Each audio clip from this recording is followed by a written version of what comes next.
Hey, what's up, Silver Stackers? Thank you so much for tuning in. This is Silver Slayer. I think it's safe to say that the US Mint over the past couple of years has been acting very strange and mysterious. Lots of just random things happening, misleading information, and it's really just odd to say the least. Let me give you some of the backstory.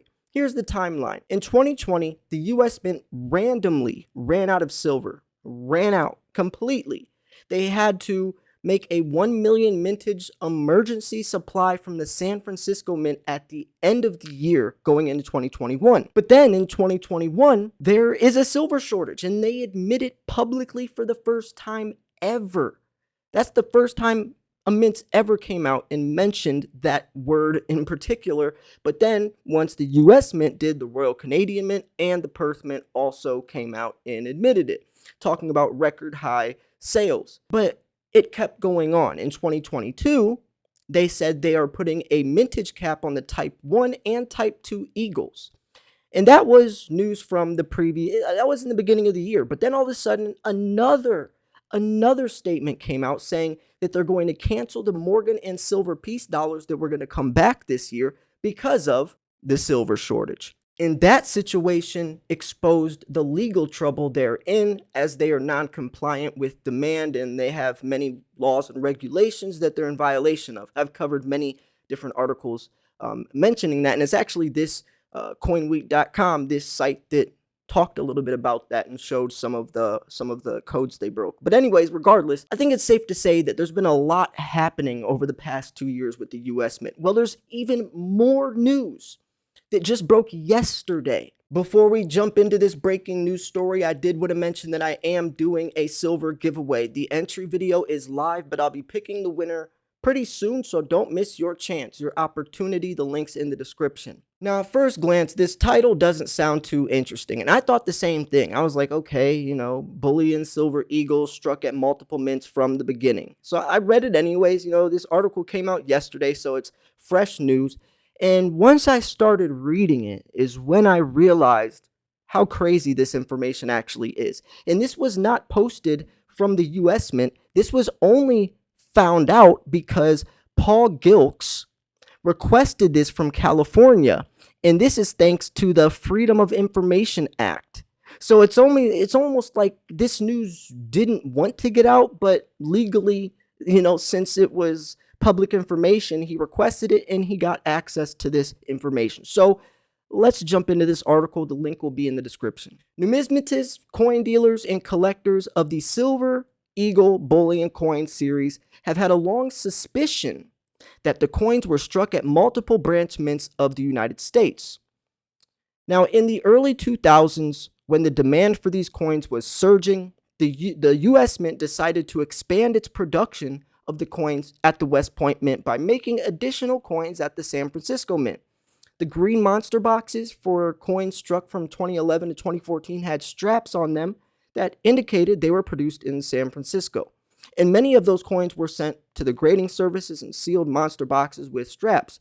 That allowed the NGC and PCGS to label them as, for example, 2011S, which means there's no mint mark on the coins, but we know they were made there.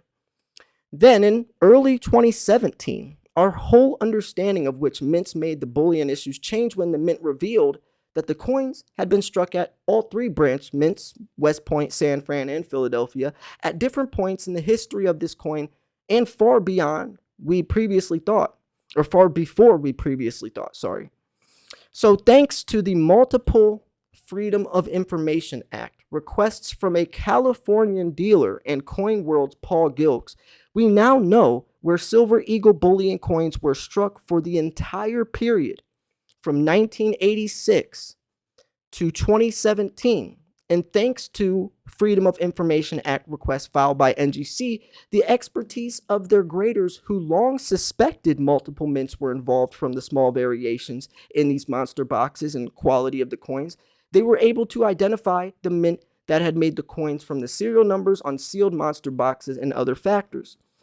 A major revelation from this work that occurred in 2020 is that the coins from 1986 and 1987, which we previously thought had been produced at West Point entirely, were actually produced instead at the San Francisco Mint. In 1988, about 85% or 4,249,646 coins were made there, plus another 755K at the West Point Mint.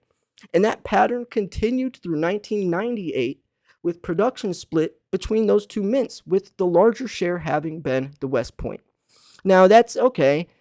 Just keep watching this video though. It gets until today's time, and even with what happened in 20, just keep watching, please.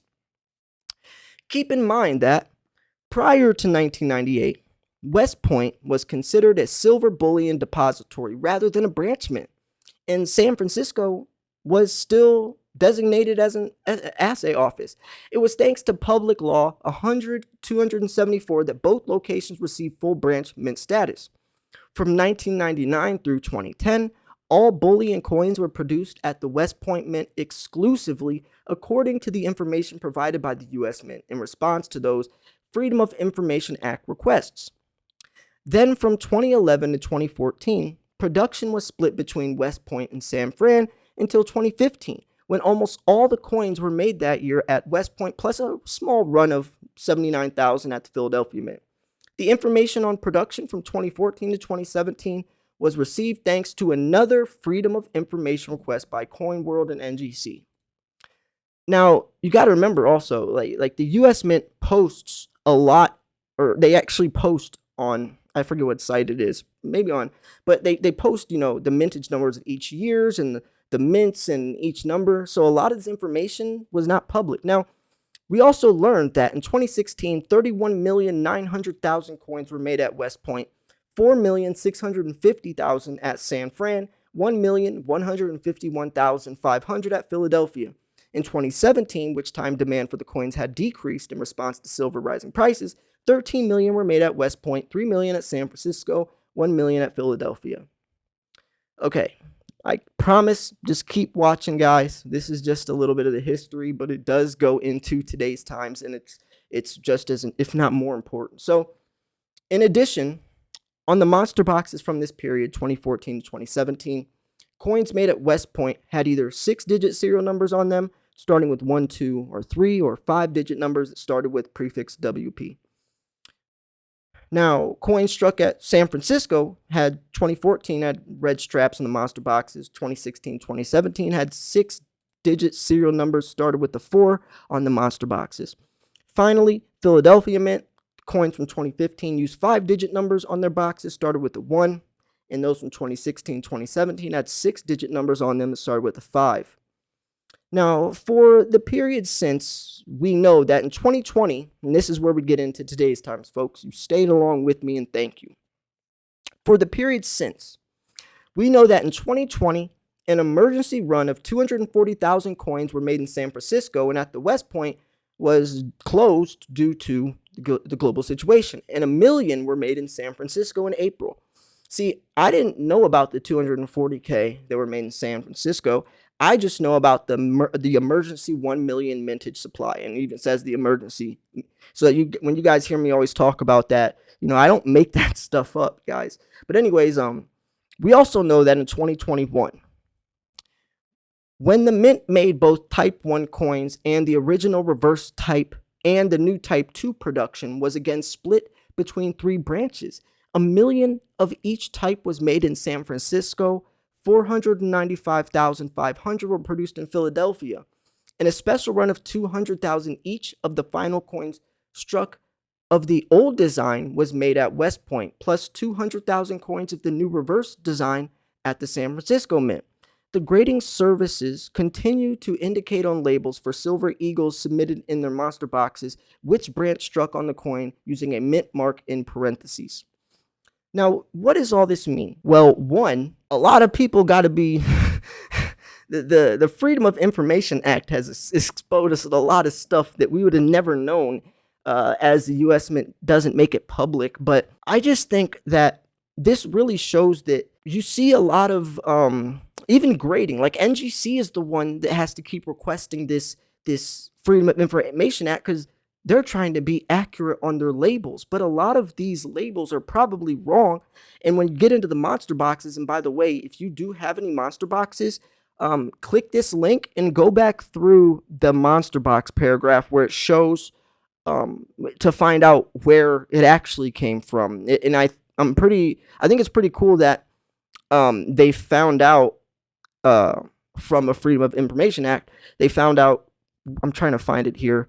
Each monster box where it came and from the red straps, or the red colored straps on the monster boxes, or 2016, 2017 had 6-digit serial numbers, started with 4. I think it's cool. You can go through that and see specifically where, because it could be wrong. And I don't know. I just think it's weird that the U.S. Mint wouldn't tell us this. I mean, they obviously knew this, and even in 2020, when they made that 1 million mintage supply from San Francisco, I didn't know that there was also, I think it's right up here. I didn't know, yeah, right. I didn't know that 240,000 were also made from San Francisco when the West Point Mint was closed, and then 1 million were made in the San Francisco Mint in April. I just knew that there was a 1 million mintage supply from the San Fran Mint.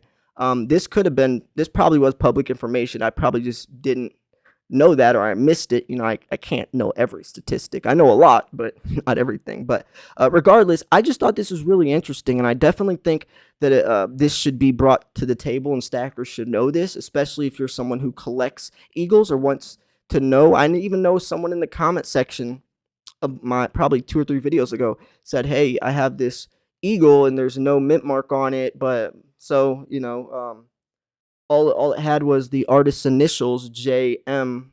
And he was asking me. I mean, a lot of people, American Eagles are the most popular coin in the world. Still, till I mean, they sold 5 million ounces the first month of January this year. So I think information like this should be public knowledge for everyone. You shouldn't have to, sign a release form to the Freedom of Information Act to get basic information like this. U.S. Mint's just in a weird place right now. I don't know, man. It's odd. But yeah, I'm gonna wrap this video up here. If you thought this video was 1, educational, 2, informational, 3, at least entertaining, make sure to hit that like button. I post daily videos every single day, giving you the newest, latest, freshest, most up-to-date recent information in the world regarding silver and precious metals in general as a whole. So go enter my giveaway. I also pick one lucky subscriber per month to give an ounce of silver away to.